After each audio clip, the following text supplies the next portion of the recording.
You know Chris Turl, yeah? I've mentioned him a few times, the guy we're getting him from Derby for big money. One of the best players in the world. It seems he was spotted leaving a nightclub in the early hours of the morning and missed training. He's been here 2 minutes and he's already missed training. Fantastic. Drunk as well, viewers. Different type of bottle, someone told me, which that was needless. Run the intro. Luckily, he's not the only one to have arrived.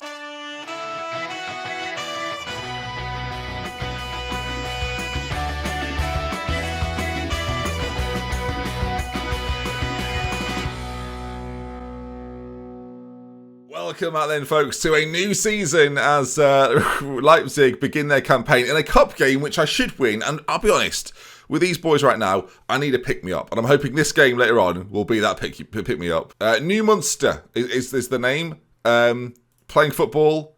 I don't know. They've never actually played in the competition before. I can't look at their history. I know nothing of them. It should be good fun. We'll do that later. But first, let's focus then on the ins and the outs. Now, I've made some bold moves, viewers. The first, £45 million for this man. That's right then, Leonardo Jose Brown, the man that I joined for and will go on to be one of the best strikers in the world, in my opinion. We will see, won't we? I have sold for £45 million. I was so disappointingly unimpressed with what he did for me, and maybe he's better as just a solo striker, and I'm sure some of you are thinking that we should have got more money for him, but to be honest, I was done with him, and he's gone, and it means we can go out and buy a few more elsewhere. The only other real big sale was Beat the Stefano has left us for America, although they play in Mexico, so that's confusing. 16.5 million, rising to 20. I think we've done all right. Was a decent player for Leipzig, but I'm done with him for now. I say for now. He's not coming back. That relationship is over. So of course there's been outs, and there's been a whole lot of ins. The first of which, free transfer, 33 now, but it's Youri Tielemans, a man that was the star of the show while I was at Arsenal, and we bring him back now. He's had some quiet seasons for Arsenal, but I think for the experience that we need in our squad, Youri Tielemans brings all of that with him, and is still okay. He's not really slow just yet, and he can play the midfield in loads of different sorts of roles. So welcome, Youri Tielemans. Good to see you again, old friend. It's just nice to have friends in this save, viewers, people I can actually depend upon. The next man we've got is actually on loan from Arsenal, although not a player we had while we were there.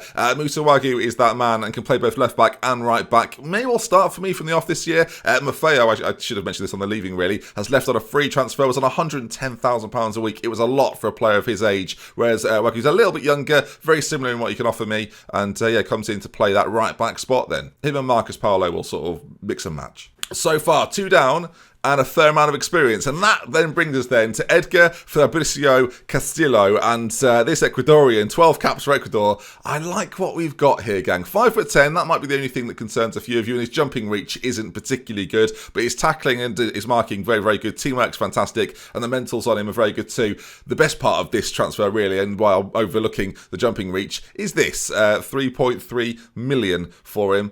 I like what we've got here. Played 16 games for El Nacional in Ecuador and had a 7.45. If he brings any of that sort of form to us, we've got quite the player on our hands. 19 years of age, but we'll see a lot of him. The mentals for a 19-year-old, we'll see a lot of him. And he's improving as well. That's exciting. Next up, 6.75 million. Oh yeah, 6.75 million on the 25-year-old Brazilian Kleber. You look at him here as well. Has spent a long time at Santos and has been a mainstay for them. Played so many matches, and his output is really, really good. Average rating is strangely low, but I'm not too worried about that. When you look at his overall attributes, fantastic technique and first touch, vision's great, creatively really, really good, and the decision making of 16 stood out to me as well. That Brazilian flair as well, 18 flair, you love to see that. Passing's not brilliant, but again, not bad by any stretch of the imagination, and his agility and physical attributes are solid for this sort of player. It takes the tempo and will do that for me on the left side of a midfield 3 as we play that sort of Christmas tree formation. Somebody else coming into the midfield 3 is Paloma Mekwi. No, I don't know either.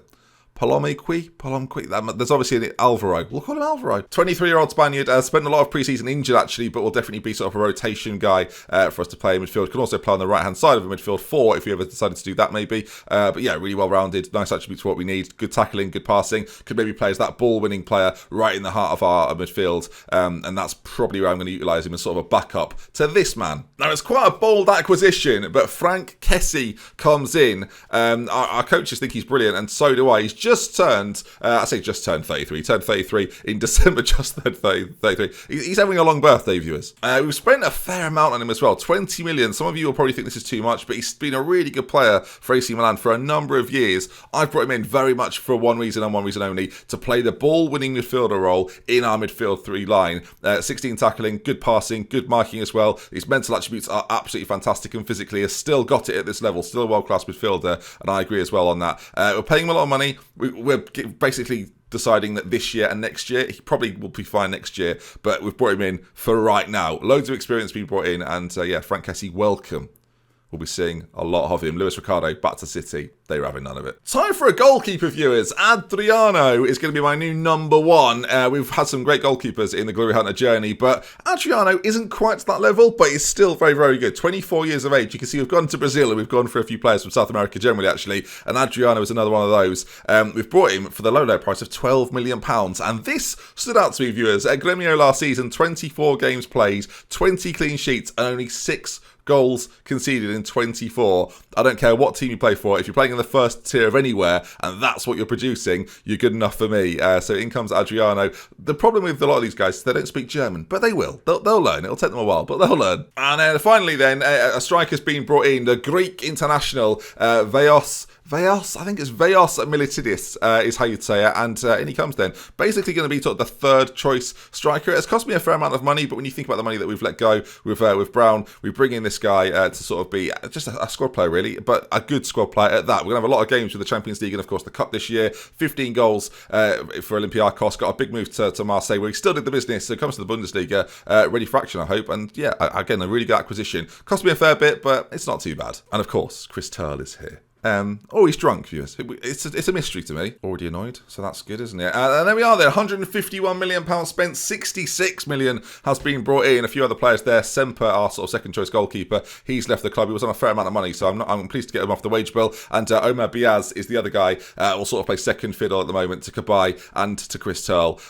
Comes in as, again, Turkish international. You can see there's a bit of a theme here. I've brought in a fair amount of experience in this side, and I think that's going to serve us well. So team-wise, this is what we're looking for then, and we're going to kick things off with hopefully a very comfortable cup victory. But Adriano will be in goal. We've got Wagyu, Castillo, Marato and Fliessner at the back. We've got Kleber, Kesse and Fries in the centre. A lot of S's going on here, viewers. Kabay and Turl behind the main man then. Victor Hugo is going to be there. He's going to be a star this year. He's going to be a star. I've convinced myself of it, viewers. He's not going to let me down. Of course, Fries is still here and is hopefully going to turn into a fantastic midfielder. I really think he could be a superstar, and Kleber on the other side, we mentioned then, will be really good too.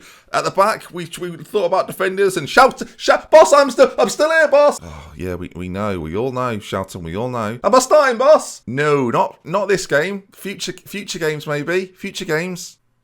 Yeah, cheers, Shelton. Weirdly reserved. So this is what we're going to go with then. We'll see how it works out. I think Chris Turl as the shadow striker. This man can basically do anything, but shadow striker is where I'm going to have him right up there alongside Victor Hugo, with Kabay playing those final passes hopefully, and we want to see big performances from Fliessner on one side and Wagyu on the other, and I'm confident. I've called him Wagyu there because I'm in the German mood now, viewers. Castillo is very, very young, but that passing of 12 just about gives me enough confidence to play him from the off. 5'10" with a lack of jumping reach. We'll see if that's a problem.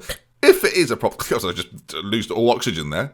If it is a problem, then of course Shelton can come in as that second choice. There we are. Happy days, viewers. All right, without any further ado, let's get into this game then, and let's see just how many goals we can score. Borussia Dortmund have won 14-0 as they beat Chemie Leipzig. And Leipzig as well. Oh, we must avenge this. I don't really know how we go about avenging it, but we will try. Oh yeah, some of you will have noticed. I am no longer the French manager. No, they've sacked me. Of course they have. So the return. God save our gracious Queen. I manage Chris Turl, and I'm back as England boss, everyone. It's a good moment, isn't it? So in between my previous reign here and the current one, Mourinho's come in. I had a, 24 matches, I should say there, as England manager the first time around. Mourinho came in, 140, drew 4, lost 8, and now I return after 3 years, maybe nearly 4 years actually, in the job. And back as England boss, viewers. And the squad for England is looking pretty good. And we know lots of these names as well, of course, along the likes of Jadon Sancho, Trent Alexander-Arnold, Bill McChrystal, of course we're familiar with, and Chris Turl, the jewel in the crown. We will get to manage him at the upcoming Euros, which kind of have to win. 2 chances at the World Cup, 3 at the Euros. We need to start getting our act together, really. some of the old boys now as well. Tomori, Rashford, Rice, Gomez, Chilwell. We'll see where they end up when we decide everything. All right, we have to decide the captain for the year. Amarilla, you'll notice, isn't starting for at the moment. Broken lower leg, so it's lucky we've got so many central midfielders in there. Of course, would have played a big part, but with that 3 to 4 month injury, or 2 to 4 month injury, it says there, he's going to be unavailable for a while. He's the only real big loss, if you go back to the Leipzig squad rather than the England squad. He's the only injury we've really got that's going to be a major concern for us. And again, we've got so many central midfield options, it's not going to hurt us as much as it would. Maybe if Victor Hugo got injured, or the likes of Diallo, of course, still here. We've brought in 1 or 2 others. So it's not too bad. It's not the end of the world, but yeah, he was a good player for us last year, and it's a real shame to lose him, especially to such a bad injury as well. So in terms of captain, I'm going to change it up. I'm going to give it to Fleesener. He's going to get the job, and Yuri Tielemans is going to jump in there as well. I'm going to tell Amarilla we need to switch it around. He's happy about that. He says it's fine, yeah. Change it around if you need to, and well, we will do. Yuri Tielemans, straight in as vice. You know, that's what we need in the dressing room. Someone like him. I'm not going to lie to you, viewers. I want this to be a goal fest. I want this to be a celebration of football. We are 20 to 1 on to win this. So if we don't win it, I am going to end the series today, which is a threat I've been making a lot recently. And the more I make it, the more I'm going to do it in a game that matters. And then the series will just end. And that will be a real anticlimax for almost everybody. They're playing a diamond. We're not. I hope this works. It'll work. Can you see that over there? The top of the stadium looked crazy. All right, we're favourites here. Go out there, give the fans a performance to cheer for. I don't know how many will have travelled to Neumünster. Where is this? Neumünster, where is it? It is very much North Germany, not too far actually from Denmark. So there you are. There's a little bit of, just above Hamburg for those who are interested. As home of recording, it's a cloudy 8 degrees. I've not got any more facts than that, really. I don't know where we're playing, but I imagine this is quite a big event for them. I'm looking at local football stadiums. There isn't really one. There is a lovely Mexican restaurant, though, just next to the ground, I think. So that's nice. All right, then, there's the boys. There's myself, still on the sidelines, talking to the players, getting a little bit... So I look edgy, viewers. And, of course, the last season didn't end as well as I would have liked it to. So this year, go time. Tomorrow we'll do some league stuff, and hopefully everything will be fine. Right, viewers, we're nearly 20 minutes in so far. We've had 9 shots, 5 on target, 80% possession. We've not seen a goal yet, and the first highlight is a throw into them. If I go 1-0 down to this team, right, we've got the ball. I don't know what we've really been doing for the majority of the first half, but Victor Hugo's finally found his way forward, and he's hit the post, this isn't. Right, this is not I wanted a goal fest here. I'm going to shout at them to concentrate. Can we concentrate and try and make something happen, please? Complacent, a lot of them. I mean, here we go. Concentration on. Chris Turl, first time we're seeing them. Now, Chris, you're lucky to be starting today, to be honest, after his terrible actions. A nightclub. I don't even know which nightclub viewers. How does he know where to go as well? He's just got it. He's English. He speaks no German. Why did we sign him again? Oh, yeah, he's the best player in the world. Free kick, Fleesener, ball in, Kabai, and the keeper has fumbled. And Kabai's back, viewers. Excellent news. On for a good season, Xavier? On for a good season? Lovely stuff, yeah. But a free kick played in. The keeper there, he's not covered himself in glory. He's covered himself in mud, by the looks of things. We've started attacking.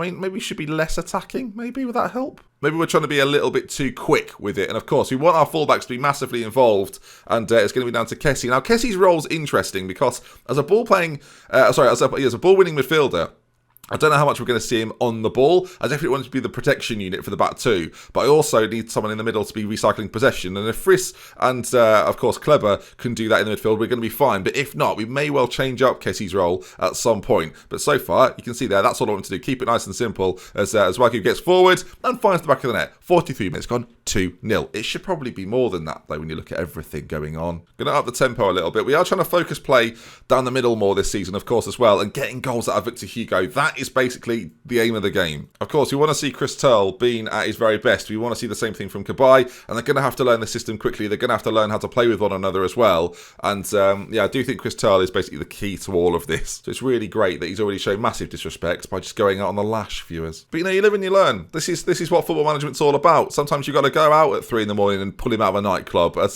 Feaster's ball in, Victor Hugo, his first of the season, hopefully the first of many. If we'd have lost this game, there would have been carnage, viewers. Absolute carnage. I'd have been going out on the lash, to be honest. They've got a lovely purple ground of Neumünster. I like it. All right, we've slowed things down a little bit. So we've slowed things down a little bit, and we seem to be better for it as Chris Turl races in on goal, and that's the first thing we've really seen him do. Of course, new system. I'm aware this is going to take a little bit of time to maybe work. And against a team like this, you're expecting to win anyway. But we've played it all pre-season, and pre-season's gone pretty well, so I'm not that worried. It's against the bigger sides. That's when we're going to be tested, and our fullbacks are going to have to do a lot of work. Whether we change their roles up to attacking roles as well, something that we are considering. But and you're probably thinking, why didn't you get better fullbacks, better centre-backs? If I could, and I had more money to do so, we probably would have done, as Victor Hugo scores again. We've got some money left over, and if I could still get myself a big defender in, maybe a centre-back, then I will do. But I'm not going to spend money for the sake of spending it. I know you're going to say, well, the challenge is to win stuff. Buy players so you can win stuff. If the right player's not there, I'd rather save it until the right player is there. That's generally how I go about things. We're scoring a lot of goals in the 60th plus minutes right now. Chris Tull's free kick. It's not gone in. Corner. Chris Tull, basically on everything, viewers, as Kleber heads over. We've had a lot of shots. Chris Tull on 6.8. I'm tempted, right, I don't want to do this every game, but I'm tempted to see how he does up front, sort of as a complete forward as well, because he's just that good. If he scores straight away here, Chris Tell's going to cause me all sorts of issues this season. Kleber into Kabay. He's wanted a little bit more space, and maybe that will be an aspect of it. Maybe playing this 3 pushed up right behind the 2 and having Kabay just operate in that space. I don't know. Maybe it's Chris Tull. Big chance. Chris Tull. Well, he's not even scored from that. Maybe he's not a striker after all. All right, 10 minutes to go. Well, guess we'll make a few changes, keep things fresh in the middle. Marcus Paolo's going to come in. Again, he's very close to starting most games. A debut for Yuri Tielemans, who's actually going to play as a deep line playmaker on the defensive duty. Kleber then is going to be opened up to play a little bit further forward. Kabay's going to have his role as well changed to more attacking. And let's bring him on. Diallo's going to come on for Chris Tull, who needs to be taught a bit of a lesson, I guess, after not even bothering to turn up to training one day this week. Got fined, 300k a week as well, so that's a lot. He's in on goal here, though, is Chris Tull. This could be his final thing before he leaves. Well, he gets a goal before he's eventually replaced. But yeah, at least we've seen him score. You know, maybe he's redeemed himself just a little bit. Kleber plays the ball over the top. Chris Tull in loads of space. You can't give him that amount of space. As hopefully this is the first time and only time he disrespects me and the club. And we don't see it again, Chris. We do not see it again. I might start calling Chris Tull Curly as well. Something about it just feels right. Friss is there. I mean, out to this right side, lovely stuff. Marcus Paolo on the pitch. Can he find a ball into the middle? We've got players waiting. Back to Friss. Into the centre. Not great. 5-0. I've got to be honest. I thought it would be closer to 10, viewers. It's not really happened, has it? Marcus Paolo, though. Ball in again. Victor Hugo. Should have had a hat-trick. And there we are then. Leipzig 5, Numus 0, and I can't wait for that Mexican, to be honest. All right, a nice victory. Well done. Not great. I mean, good. Very good. I'll take a 5-0 win. As I noticed that the Meal have been knocked out by Sandhausen, so that cheered me up a little bit. They're favourites for the league in their division, in Bundesliga 2. Hopefully I can win everything and not have to see them ever again, viewers. That's the dream. That's the dream. I'm over it now anyway. So it's fine. Time ticking away, viewers. I can't believe it. I genuinely don't know what viewers. I'm so sad. What the is that? Sorry, viewers. I'm fine. Strange. You were superb in front of goal, Victor. Good stuff. And then that sets us up then for the season ahead. We're not favourites for the league, which blows my mind as far as I'm concerned. 4 favourites, but very, very close with Dortmund and with Schalke. And to be fair, buying a sort of 3.5 to 1 anyway. So it's very, very close. Not much to pick between everyone on the list. But you can see that team of the year, Tull, Kabay, Fliesener and Castillo all make it. And we'll see how they get on then this season. 4 players, more than anyone else, it should be noted. And I can't wait for the season.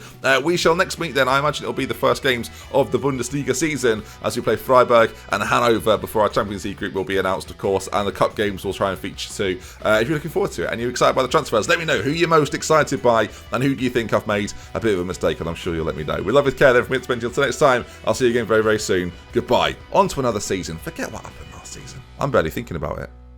I don't think I'm thinking about it.